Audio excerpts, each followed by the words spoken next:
동방의 고레스 예수 그리스도, 이런 제목인데요, 오늘 제가 제목을 바꿨습니다. 본래는 최후의 승리자들, 이 아마겟돈의 궁극적 승리자들, 이걸 하려고 했는데 내용이 너무 방대해가지고 잘라낼 수밖에 없었어요. 오늘은 이 주제만 갖고 말씀을 드리겠습니다. 하나님의 말씀, 계시록 16장 12절, 또 여섯째가 그 대접을 큰 강 유브라데의 소돔에 강물이 말라서 동방에서 오는 왕들의 길이 예비되더라. 자, 여섯째 대접을 부으니까 강들이 말라요. 요걸 좀 기억을 하세요. 유브라데 강물이 말라야 동방에서 오는 왕들의 길이 예비된다. 이 말씀을 좀 기억을 하시고, 그 다음에 15절, 보라 내가 도적같이 오리니. 다 같이 시작. 보라 내가 도적같이 오리니. 누구든지 깨어 자기 옷을 지켜 벌거벗고 다니지 아니하며 자기의 부끄러움을 보이지 아니하는 자가 복이 있도다. 이 산이 무슨 산인지 아세요? 이 산이 무슨 산일까요? 아마 못 맞출 겁니다. 도봉산? 미국 워싱턴주에 있는 세인트 헬렌스 화산입니다. 도봉산 아닙니다. 언뜻 보니까 도봉산 좀 비슷하네요. 네. 자, 휴화산이었는데요, 1980년 5월 18일 우리 대한민국은 저 광주 땅에서 신군부와 광주 시민들이 격돌하는 그런 엄청난 사건이 벌어지는 바로 그날, 이 미국의 세인트 헬렌스 화산이 폭발을 했습니다. 1857년 활동이 중지된 이후 한 122년 동안 조용하던 화산이었어요. 이 화산 폭발을 예측하던 학자들이 있었습니다. 그 당시에 30세 젊은 학자인 존스턴, 이 사람은 이 화산 근처에다가 연구 기지를 두고 실시간으로 이 화산을 면밀히 관찰을 했어요. 그런데 자꾸 이제 잦은 지진이 일어나요. 그래서 이 존스턴뿐만 아니라 몇몇 전문가들이, 이 학자들이 2달 전부터 이 화산이 곧 터진다, 폭발한다 하고 신문과 TV 등에 자꾸 알렸습니다. 근처 연방보안관도 이걸 심각하게 받아들였지만 그 당시에 워싱턴주 주지사는 관광객 감소 등 경제적 손실이 있다는 이것 때문에 그들의 말을 무시했어요. 여러 전문가들이 계속 경고를 했어요. 또 자꾸 가스가 분출이 되고 잦은 지진이 일어나고 흔들려 산이. 그러나 이 워싱턴 주지사는 이걸 무시했습니다. 5월 18일 오전 8시 32분 드디어 이 산이 폭발을 합니다. 이 화산 폭발은 저 원자탄, 그 일본의 히로시마에 떨어진 원자탄으로 따지면 한 500개 위력, 수십 킬로까지 이 화산재가 날아갔고요, 전 세계까지 날아갔습니다. 전 세계로 1300도에 달하는 용암이 약 400m 상공으로 치솟아 올라가면서 반경 35km 이내 모든 것들이 흔적도 없이 사라집니다. 여러분이 지금 잘 안 놀라시는데요, 반경 35km면 여기서 저 우리 경부고속도로 안성 IC까지가 12km입니다. 여기서 저 중부고속도로 IC까지가 26km예요. 여러분 저 죽산 지나가지고 중부 IC까지 얼마나 멉니까, 거리가? 반경 30km 정도의 모든 것들이 다 용암으로 뒤덮이고 화산재로 뒤덮였어요. 자, 이분이 1952년생으로 사진 입상대회로 상도 받은 바 있었던 사진작가 레이드 터너 블랙번, 이 사람이 그날 사진을 찍으러 갔어요. 이게 이 사람의 마지막 사진이었어요. 이 블랙번이 타고 갔던 그 자동차가 이렇게 화산재에 묻혀진 채로 발견이 돼가지고 이 사진은 한동안 아주 유명한 사진이 됐어요. 사진 작가는 흔적도 없이 사라지고 저 멀리 보이죠? 저 화산 근처에 묻혀버리고 이 사람이 타고 갔던 자동차는 이게 멀리서 화산재에 뒤덮인 채로 발견이 됐습니다. 이 세인트 헬렌스 화산 폭발이 주는 교훈이 있어요. 첫째로 전문가들이 2달 이상을 계속 경고를 했습니다. 이 경고를 무시하다가 참변을 겪게 되었어요. 2달 동안 땅이 계속 흔들리고 증기를 뿜어내면서 확실한 징조를 보여줬어요. 이 산이 곧 폭발한다. 피해라. 생명을 보존하라. 그런데 84세 된 해리 로버트 트루먼, 이 사람은 이 세인트 헬렌스 산 근처에 그 산장직이었는데, 이 사람이 여러 전문가들이 경고하는데 뭐라고 그랬는가 하면, 내가 54년을 여기서 살았다. 이 산을 잘 아는 사람은 나보다 더 잘하는 사람은 없다. 이 산은 감히 나를 덮칠 수 없다. 이렇게 호언장담했던 해리는 그 당시 그 낚시를 왔던 그 수많은 한 100여 명의 사람들과 함께 수십 피트 화산재 속에 파묻혀 죽고 말았습니다. 경고를 무시했어요. 또 징조를 무시했어요. 경고와 징조, 오늘 이 2단어를 여러분이 기억하시기를 바랍니다.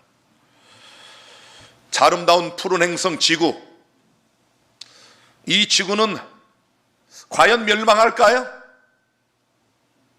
이 지구의 종말이 정말 올까요? 그런 징조가 보입니까? 그런 경고 소리가 들려옵니까? 예수께서 곧 재림하실 것이다, 이런 나팔 소리가 들려지나요? 그 예수님의 재림의 징조를 알려주는 사인들이 일어나고 있나요?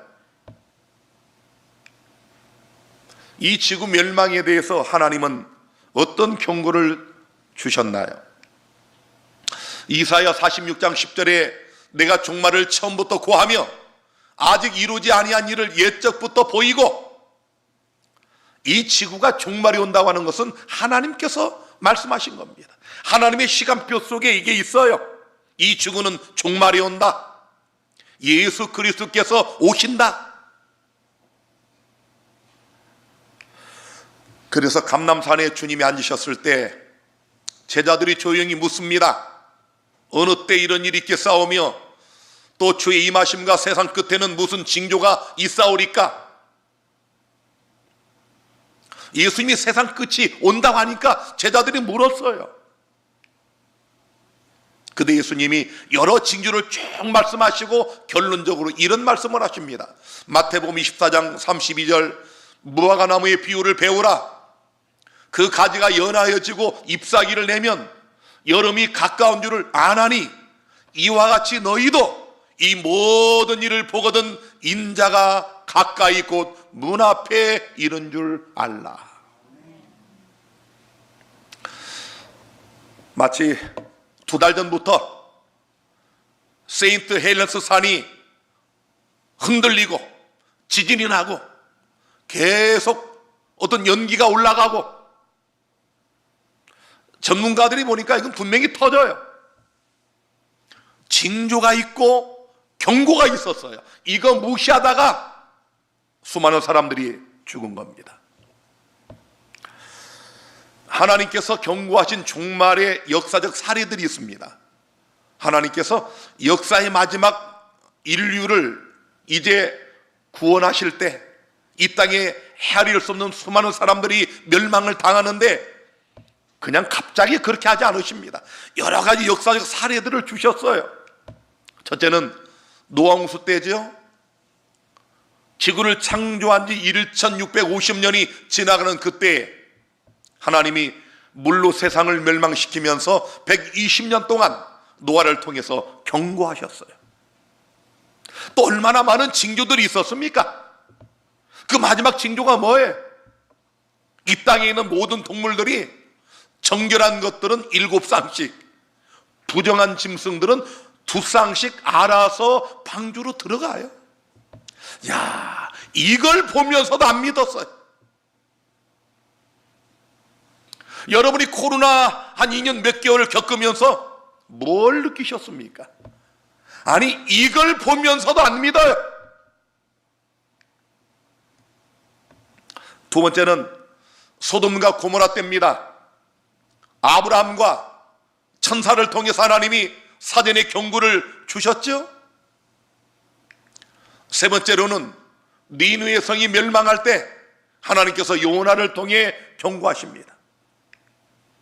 또 네 번째로 북방 이스라엘과 남방 유다가 멸망할 때 하나님이 여러 선자들을 통해서 분명히 경고하셨어요.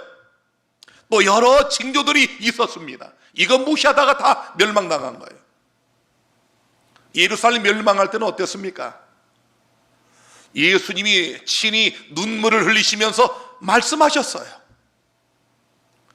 우리 주님이 이 말씀하신 지 39년 만에 이게 실제가 됐습니다. 소수만이 예수님 말씀을 기억을 했어요. 여러 징조가 있었나요? 징조가 있었습니다. 로마군이 쳐들어왔다가 포위를 하고 갑자기 퇴각을 해요. 징조가 있었어요. 군인들이 에워싸는 걸 보거든 너희는 도망하라 미리 경고해 주셨어요. 이거 무시하다가, 징조와 경고를 무시하다가 100만 명 이상이 참혹한 죽임을 당했습니다. 자, 그렇다면 세상이 멸망할 때 하나님께서 어떤 경고를 주셨을까요? 첫째로 계시록 8장부터 11장까지 보면은 세상을 향하여 하나님이 7 나팔을 통해 경고를 하셨어요. 하나님께서 7 나팔을 통해서 하나님이 이 세상을 심판하신다. 배도한 세력과 악의 세력을 반드시 심판하신다. 이걸 7 나팔을 통해 여실히 역사적 사례를 통하여 다 경고하셨어요. 두 번째로는 하나님의 백성들을 향한 경고입니다. 여러분 이거 구별하셔야 됩니다. 7 나팔은 세상을 향한 경고, 세 천사의 기별은 이 땅에 있는 하나님의 백성들을 향한 경고입니다. 여러분이 이 경고를 들으시나요? 첫째 천사가 뭐라고 하던가요? 여기 온 땅이 들을 수 있도록 영원한 복음을 가지고 천사가 날아갑니다. 첫째 천사가 뭐라고 그래요? 하나님을 두려워하며 그에게 영광을 돌리라. 제가 오늘 아침에 이 말씀을 이렇게 정리하다가 이 말씀이 제 마음을 꽝 쳤습니다. 여러분 이걸 어떻게 들으세요? 내가 정말 매일의 삶 속에 내가 지난 일주일 동안 하나님의 영광을 위하여 살았는가?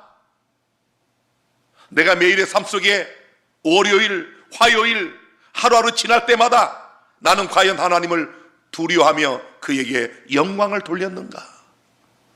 여러분이 매일 잠자리에 들기 전에 무릎을 꿇으시고 눈을 감고 하나님 앞에 서보세요. 내가 오늘 이 하루 하나님께 영광을 돌렸는가? 나의 말, 나의 생각, 나의 동기, 나의 언행이 하나님의 영광을 드러냈는가? 천사가 우리를 향해 말씀합니다. 하나님을 두려워하며 그에게 영광을 돌리라. 이는 그의 심판하실 시간이 이르렀음이니 하늘과 땅과 바다와 물들의 근원을 만드신 이를 경배하라. 둘째 천사가 뒤따라 외칩니다. 무너졌도다 무너졌도다 큰 성 바벨론이요. 바벨론이 무너진다는 거예요. 경고입니다. 하나님이 경고하시는 거예요.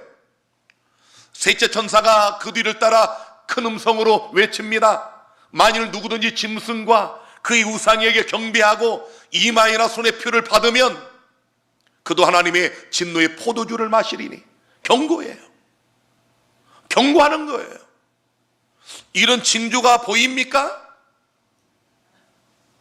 너무도 많은 징조가 지금 일어나고 있잖아요. 자, 이 세 천사 기별의 핵심이 뭡니까? 하늘과 땅과 바다와 물들의 근원을 만드신 이를 경배하라. 이걸 압축시키면은 창조주를 경배하라.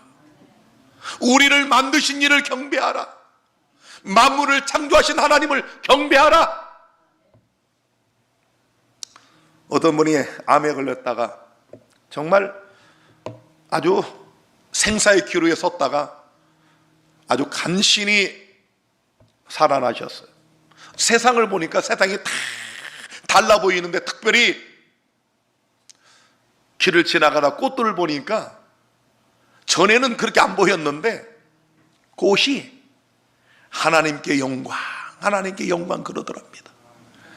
이 나무의 나뭇가지가 잎사귀 흔들리는데 자세히 보니까 하나님께 영광, 하나님께 영광 그러더래요. 나비가 날아가는데 하나님께 영광, 하나님께 영광 그러고 날아가더라는 거예요. 그렇게 보이더라는 거예요. 이 땅의 모든 만물이 다 하나님께 영광이에요. 지구가 왜 돌아요?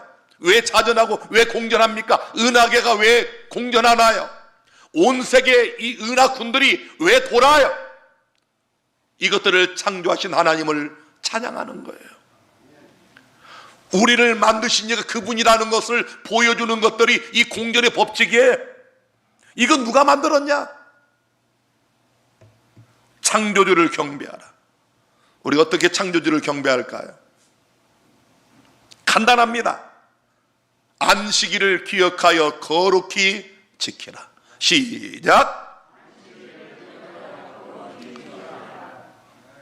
우리가 꾸며 만든 얘기가 아니고요, 여기 출애굽기 20장 11절 10계명 중에 넷째 계명에 이는 엿새 동안에 나 여호와가 하늘과 땅과 바다와 그 가운데 모든 것을 뭐하고? 만들고 창조주라 이 말이에요. 제7일에 쉬었습니다. 그러므로 나 여호와가 안식일을 복되게 하여 그날을 거룩하게 하였느니라. 사랑하는 성도 여러분, 이 안식일 하나님 은혜 나올 때 아주 결심하고 나오세요. 내가 오늘 복 받으리라. 내가 거룩하게 되리라. 약속입니다. 안식일마다 여러분이 그냥 교회 오지 마시고 내가 오늘 복 받으리라. 하나님 신령한 축복을 내려 주옵소서. 나의 연약한 것들이 고쳐지는 육체가 강건하게 되는 복을 허락하여 주옵소서. 아버지, 나의 더러운 심령이 깨끗하게 되는 거룩한 축복을 누리게 하여 주옵소서.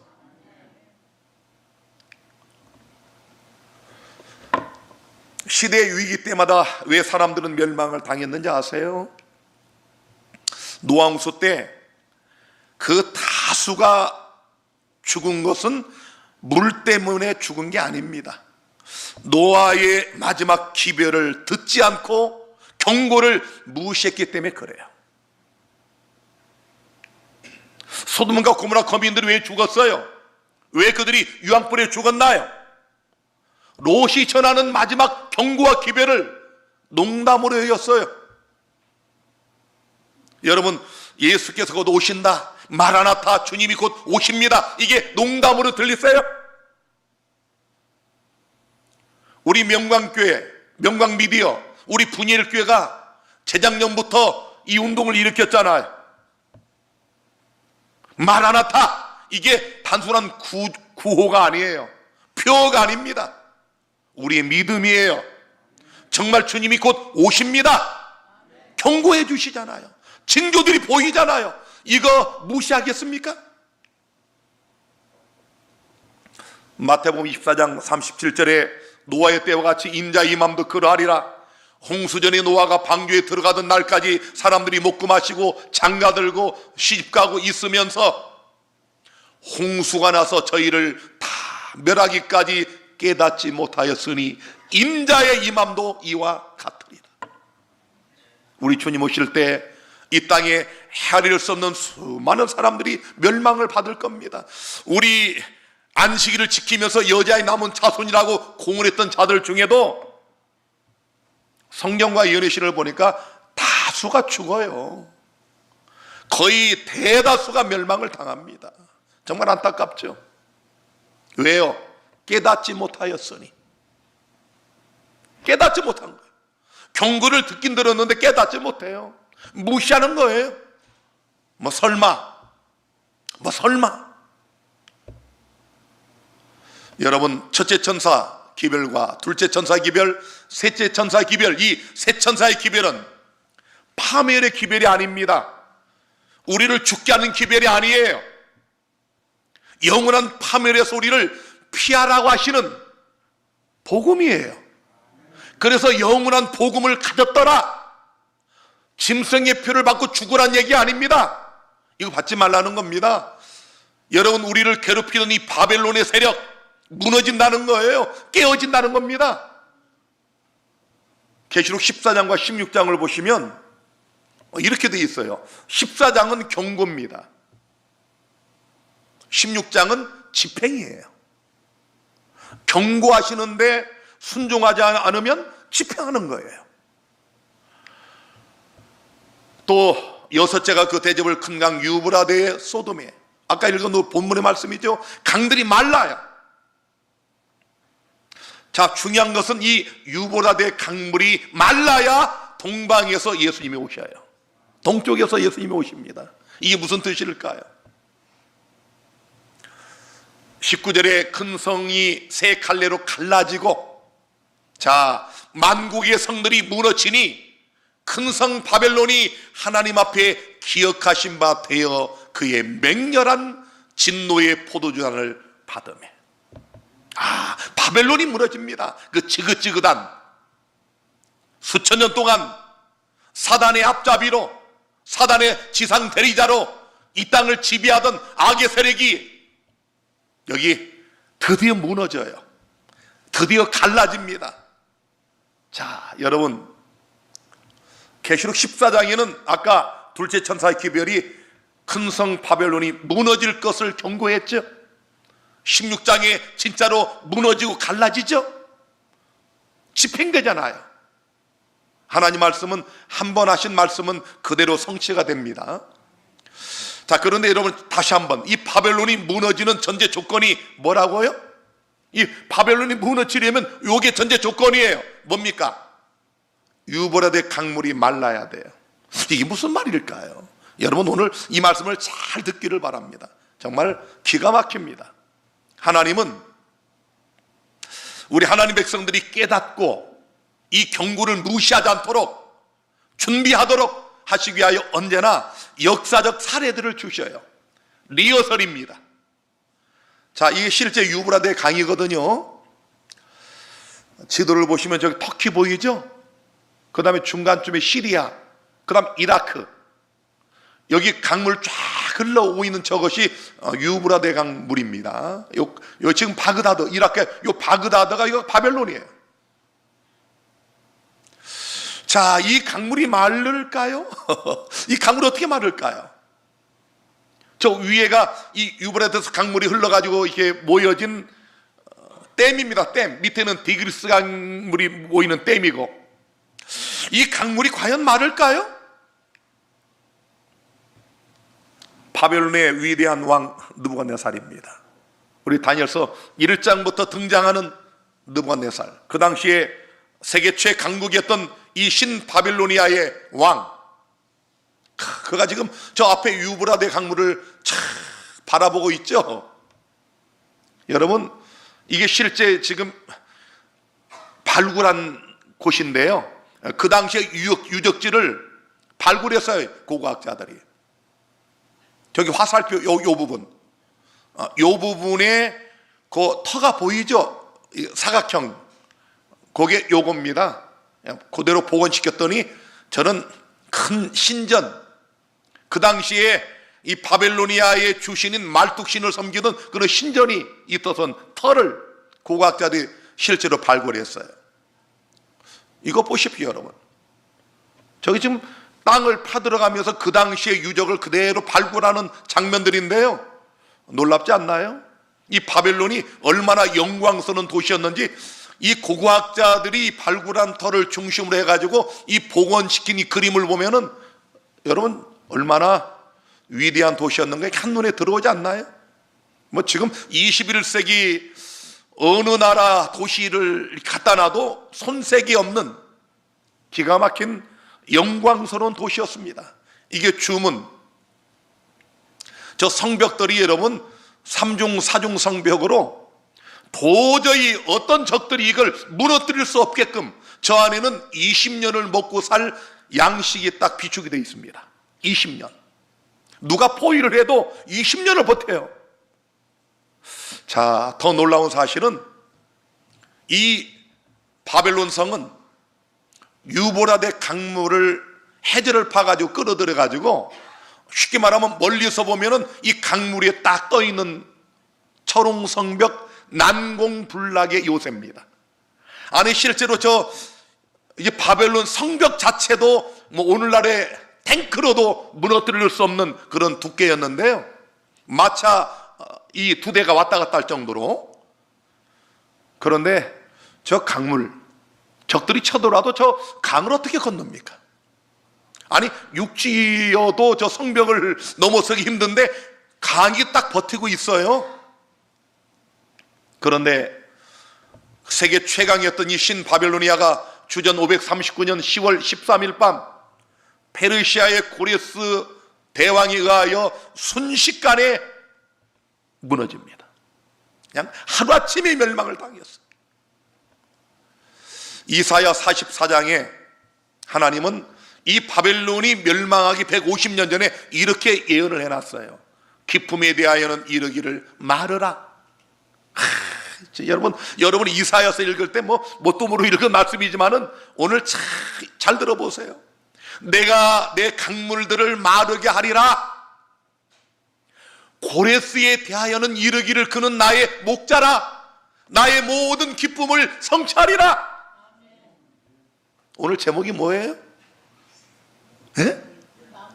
오늘 제목이 뭐였어요?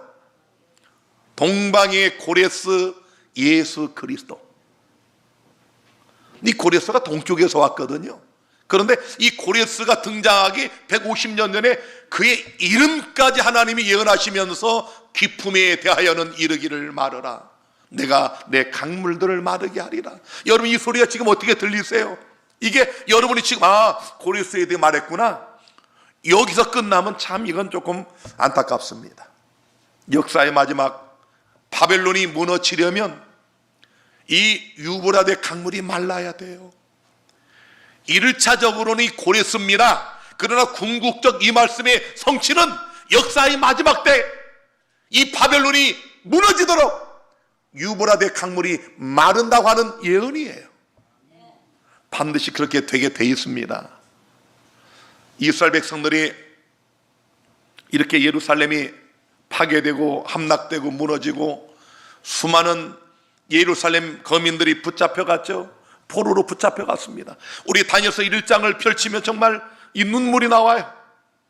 하나님의 백성들이 거룩한 성이 회파되고 불에 타고 무너지고 하나님의 백성들이 다 포로로 붙잡혀가고 다니엘과 사드락과 메삭과 아벤노고도 이렇게 붙잡혀갔어요. 시편 137편은 우리가 바벨론의 여러 강변 거기 앉아서 시온을 기억하며 울었도다. 엊그제 우리 울산에 우리 한 장로님께서 이 핸드폰 컬러링이 아주 유쾌한 음악이 나와서 뭔가 했더니 이제 장로님 설명이 바로 이 바벨론 강면에 앉아서 울었던 그 시온을 기억하며 울었던 바로 그 음악이라고 그래요. 제가 정말 또 한 번 울컥했습니다. 오면서도 그 장로님 말씀이 뇌리에 떠나지 않았어요. 오늘 이 설교를 하려고 아마 그 말씀 하셨는지 모르겠어요. 왜냐하면 우리 장로님과 몇몇 분들이 거기 한 목회자의 큰 실망을 겪고 당신이 건축한 교회를 나온 거예요. 당신이 헌신하고 건축한 건축위원장이 돼가지고 지은 그 교회를 나온 그 장로님의 그 마음을 생각해 보세요. 그래서 장로님 그 어딘가 올라가서 이렇게 보면 그 교회가 이렇게 보인답니다. 날마다 이렇게 울었다는 거예요. 그러지 않겠습니까? 아니 여러분, 우리가 포로로 붙잡혀 간다. 제가 고등학교 때 집이 좀 너무 어려워서 학교를 휴학을 하고, 뭐 휴학한다고 생각한 게 아니고 그냥 기숙사에서 도망 나왔어요. 오늘 아침에 우리 맏아들 준별이가 안지락교 시간에 기도하는데 제가 눈물이 나왔습니다. 제가 꼭 저 나이 때였어. 오늘 목소리 들으니까 하나님 아버지, 목소리가 그 마이크 소리 받으니까 그 수십 년 전에 제 목소리 비슷하게 나오는 거예요. 그런데 제가 저 어린 나이에 학교를 뛰쳐나와서 정말 하루에 4시간씩 자면서 일을 했습니다. 그때 얼마나 집이 그립던지 제가. 그 양계장에 그 깡패 같은 형들한테 얻어 터져서 머리가 터지고 피가 나오고 병원에 실려가고, 우리 집이 너무 어려서 내가 우리 어머니 기쁘게 해주겠다고 생각하고 결심하고 1년 동안 단 10원도 안 쓰고 단 한 번도 문 밖에 나갔던 가게도 안 가고 그 돈을 꼬박꼬박 모아가지고 그 당시 돈 15만 원을 모아서 어머니를 갖다 드린 적이 있어요. 그때 제가 집을 향해 가는데 얼마나 마음이 흥분이 되는지. 그런데 여러분, 그런 정도가 아니고 포로로 끌려왔어요. 수많은 민족들이 죽임을 당하고 노예처럼 끌려와서 이들이 바벨론이 여러 강변에 모이면 밤마다 우는 거예요. 우리 시온, 우리 예루살렘. 드디어 하나님께서 예언하신 것처럼 페르시아의 고레스군이 이 바벨론을 무너뜨리고 그야말로 하나님께서 정하신 70년의 유기정학을 마치고 이스라엘 거민들이 드디어 이스라엘로 귀환합니다. 이 고레스가 어떻게 난공불락의 요새 이 바벨론을 무너뜨렸는가 궁금하시죠? 어떻게 이 성을 무너뜨렸을까요? 고레스가 생각해 보니까 전략을 짜보니까 도저히 이 성을 무너뜨릴 수가 없어요. 딱 한 가지, 유브라데 강물을 말렸습니다. 저 상류에서 수만 명의 군사를 동원해 가지고 강줄기를 돌렸어요. 대단하죠? 뭐 포크레인이 있는 것도 아닌데 그냥 군사들의 손으로 강줄기를 돌려가지고 이 바벨론을 싸고 있는 강물을 잦아들게 만들었어요. 그리고 저렇게 강물이 낮아졌을 때 저 강물을 건너서 바벨론 성 안에 들어가 하루아침에 멸망을 시켰습니다. 자, 역사의 마지막 때 이 큰 성 바벨론이 어떻게 무너질까요? 이사야 44장 28절에 고레스에 대하여는 이르기를 그는 나의 목자라 나의 모든 기쁨을 성취하리라. 여러분, 이 고레스가 뭔지 아세요? 고레스는 나의 목자라고 그랬어요. 요한복음 10장 1절에 우리 예수님은 나는 사람 목자라고 했잖아요. 이 고레스의 단어의 뜻이 태양입니다. 말라기 4장 2절에 예수님을 의의 태양이라고 말씀했어요. 고레스를 이사야 45장 1절에 기름 부음 받은 자라고 말했잖아요. 우리 예수님은 기름 부음 받은 자 메시아 그리스도가 아니겠습니까? 그래서 철저하게 고레스는 누구를 표상했다? 예수님을 표상했어요. 포로로 붙잡혀가서 갇혀있는 바벨론 안에 있는 하나님의 백성들을 누가 해방시켰습니까? 고레스가. 우리의 대군, 우리의 고레스, 우리의 목자, 우리의 기름 부음 받은 자 예수께서 오셔야 여러분과 제가 이 한많은 사단에게 포로되어 있는 이 바벨론을 벗어나 우리의 하늘 시온산을 향하여 갈 수 있음을 믿으시게 되기를 바랍니다. 우리의 대군 고레스 예수께서 오셔야 바벨론이 영구히 갈라지고 무너집니다. 사랑하는 성도 여러분, 우리가 돌아가야 할 본향이 있어요. 우리 예수님께서 우리를 위해 예배해 주신 새 예루살렘, 바로 우리 하늘 본향 거기 있어요. 바벨론가에 강변에 모여서 밤마다 울었던 이스라엘 백성들처럼 사랑하는 성도 여러분, 날마다 하늘 예루살렘을 향하여 오시기를 바랍니다. 이 포로된 땅에서 속히 해방되기를 위하여 기도하시게 되기를 바랍니다. 그러기 위해서는 우리의 대군 미가엘, 우리의 고레스 예수께서 오셔야 됩니다. 예수님이 오셔야 우리가 이 땅에서 해방이 되어 우리 본향 시온을 향해 가게 됩니다. 볼지어다 구름을 타고 오시리라고 우리의 고레스 예수께서 약속을 하셨어요. 내가 구름을 타고 온다. 내가 진실로 속히 오리라. 아멘. 주 예수여 속히 오시옵소서. 다 같이 시작. 히브리 12장 22절에 그러나 너희가 이른 곳은 시온산과 살아계신 하나님의 도성인 하늘의 예루살렘과, 우리가 이 땅을 탈출하고 해방이 돼서 우리가 이르게 되는 그곳이 어디입니까? 하늘 시온산이에요. 살아계신 하나님의 도성인 하늘의 예루살렘입니다. 우리 하늘 시온성을 사모하는 심령으로 아까 우리 처음 불렀던 첫 찬미 다 같이 일어나서 부르겠습니다. 우리 시온성을 향해 가겠네. 오늘 우리 첫 찬미 다 함께 부르시면서 말씀을 마칩니다.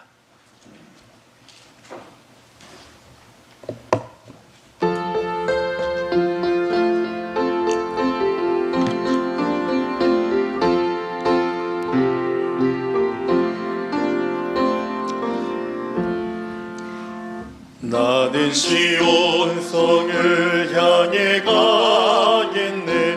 높은 그 성 영광이로다. 내가 그 성에 도달한 그 아침에 주의 영광 밝히 보겠네. 아름다운 시온산에 순례자는 올라가겠네. 아름다운 시온산에 순례자는 올라가겠네. 나는 시온성을 향해 가겠네. 높은 그 성 영광이로다. 그곳에 나를 구속하신 주께서 나를 반겨 맞아주시리. 아름다운 시온산에 순례자는 올라가겠네. 아름다운 시온산에 순례자는 올라가겠네. 나는 시온성을 향해 가겠네. 높은 그 성 영광이로다. 나는 그 성에 영원토록 살리라. 괴로움 없는 안식처로다. 아름다운 시온산에 순례자는 올라가겠네. 아름다운 시온산에 순례자는 올라가겠네. 은혜로우신 하늘아버지, 오늘 이 찬미를 부른 저희 모두가 잠시 후에 이르게 될 하늘 시온산에 설 수 있도록 우리를 불쌍히 여겨 주시옵소서. 이제는 우리 주 예수 그리스도의 만극하신 사랑과 하늘아버지의 무궁하신 은혜와 성령님의 감동 역사 충만하심이 하늘 시온성을 향해 눈물 지으며 사모하는 우리 분일교회 모든 성도들과 명광미디의 모든 가족들 머리 위에 이제로부터 영원토록 함께 있을지어다. 아멘. 아버지.